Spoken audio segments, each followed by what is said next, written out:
This photo was never meant to be seen. During World War I, soldiers didn't just face bullets, they faced the unknown. Creepy encounters, hidden discoveries, and secrets buried for over a century. We'll go from the least disturbing to the most terrifying discovery ever made.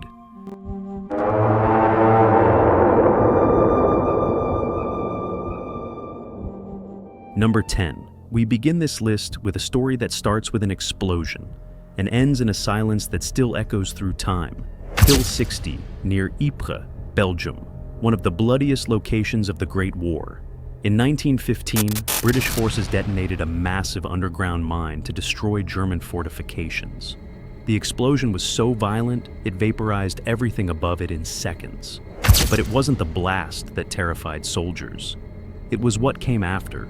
For days following the detonation, troops stationed near the crater reported something chilling: screams. Not ordinary battle cries, but desperate, inhuman wails echoing from deep beneath the ground. Rescue teams sent to investigate found nothing.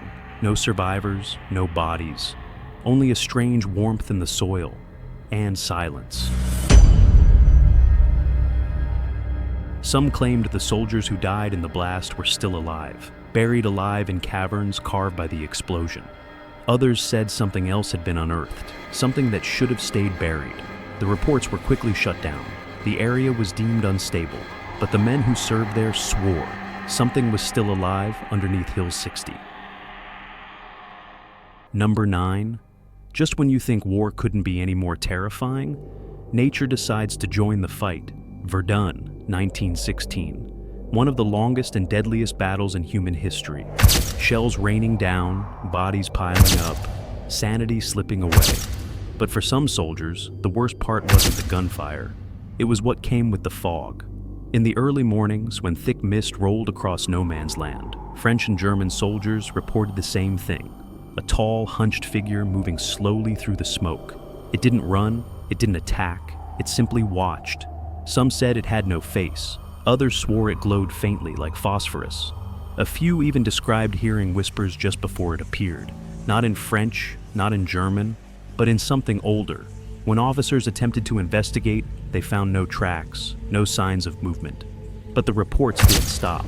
In fact, they increased. Entire squads refused to enter the trenches during fog. Veterans who had survived Verdun spoke of a presence, something non-human, that only revealed itself when the war was at its darkest. Number 8. War creates many kinds of ghosts, but some never die, because no one remembers they existed. In the winter of 1917, a French unit was ordered to secure Bunker 27, a reinforced underground structure near the Argonne forest. The mission? Hold position until reinforcements arrived. Simple, routine. But after their final transmission, a short, scrambled message ending in the word "listening," they were never heard from again. When a second team was sent days later to investigate, they found the bunker sealed from the inside. They forced their way in. What they found chilled even the most hardened veterans. The entire squad was there, seated, upright, weapons untouched. Every man's eyes were wide open, their expressions frozen in terror. None of them had a mark, no blood, no struggle. But the strangest part? One man was still breathing. He was rocking gently back and forth, whispering the same phrase over and over in Latin. There is nothing new under the sun. The survivor never recovered. He died weeks later, without ever speaking again. The bunker was permanently sealed. No official reports were made public, and the military reclassified the site as structurally unstable. But locals say it was something else. Number 7. Sometimes the dead don't scream. They whisper. Along the Somme front, German troops began reporting a strange phenomenon in the dead of night. In certain trenches, especially near areas abandoned after heavy losses, soldiers claimed they could hear voices. Not enemy chatter, not the wind, but whispers, calling them by name. Some dismissed it as shell shock or stress, but when multiple men from different units described the exact same phrases, things escalated. Phrases like, "Come down here," or "You left me behind." One soldier, stationed at a listening post, vanished after radioing in that he was going to check on the voices. His body was never found, but his boots remained at the edge of a collapsed tunnel. Eventually, soldiers refused to guard certain trench sections. They'd rather face bullets than those whispers. Number 6. In 1916, Allied forces tested a new chemical gas compound, a mutated variant of chlorine phosgene. The goal? Faster, deadlier results. But something went horribly wrong. Several volunteers used for containment drills began to show changes within hours.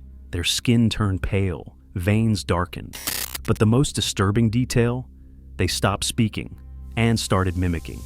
Officers noted that after exposure, the men would repeat the last words spoken to them, even days later, with perfect tone and emotion, but without comprehension, like a recorder, with no soul behind the eyes. Eventually, the facility was shut down, and all subjects declared deceased. But years later, a Red Cross nurse claimed she saw one of them in a French asylum, staring at a wall, still repeating her name. Number 5. During the chaos of the Second Battle of Ypres in 1915, the first major German gas attack on the Western Front, British troops reported something strange. An entire battalion-sized force moving silently through the smoke. They weren't wearing gas masks. They weren't panicking. They marched in perfect formation, heads down, rifles in hand, toward the German lines. Witnesses assumed it was reinforcements, until they realized no reinforcements had been sent. After the attack, no trace of that unit was found. No bodies, no gear, not even boot prints. But multiple reports, from British and Canadian troops alike, insisted they saw them. Years later, war records showed no such battalion in that area at that time.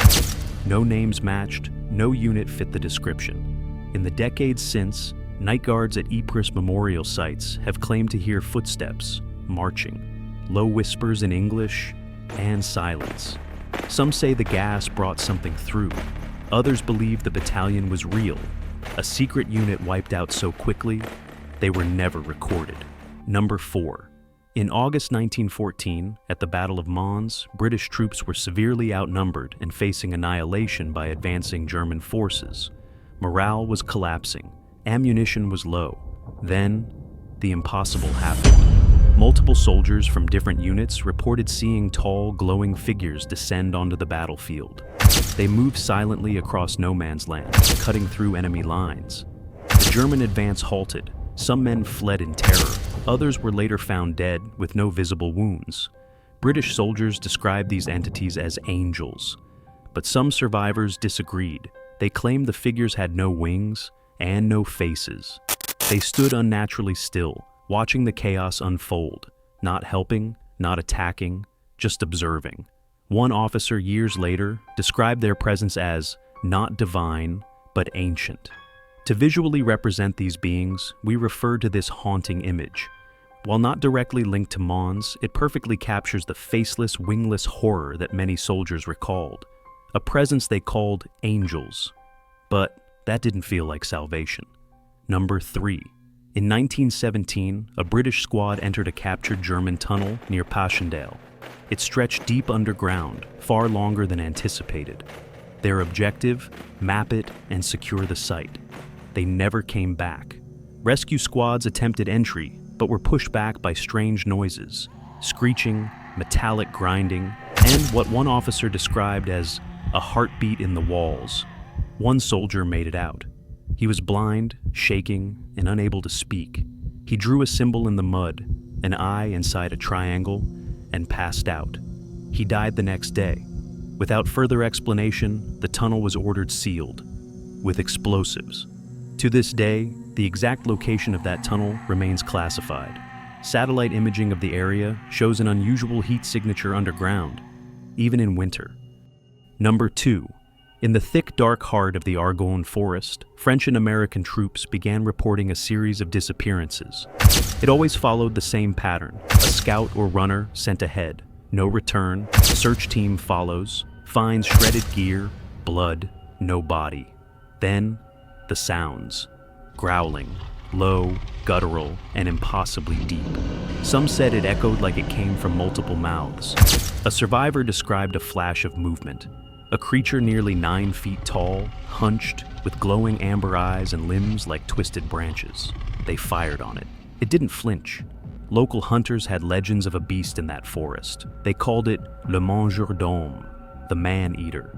Command dismissed the stories, but the disappearances continued until the end of the war. After the armistice, that section of forest was fenced off for ecological restoration, but no restoration ever took place. Until now, we've seen haunted bunkers, faceless angels, disappearing battalions, and beasts roaming the battlefield. But what could be more terrifying than all of that? A photo, just one image, so disturbing it was hidden from the world for over a century. Number 1. This is not just a war story, this is a nightmare. During the deadliest battles of World War I, soldiers on both sides reported strange disappearances in no man's land. The desolate stretch between opposing trenches, riddled with shell craters, corpses, and silence. Entire patrols went missing. Bodies were found ripped apart, not by shells or bullets, but torn open like animals. At first, it was blamed on wild dogs or scavengers, until survivors started talking. According to reports whispered in dugouts and passed on in letters, there were figures that lived out there.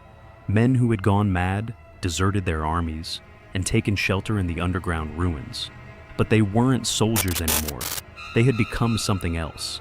Witnesses described them as pale, gaunt, inhuman, with sunken eyes and rotting uniforms from all sides. German, French, British, even Ottoman.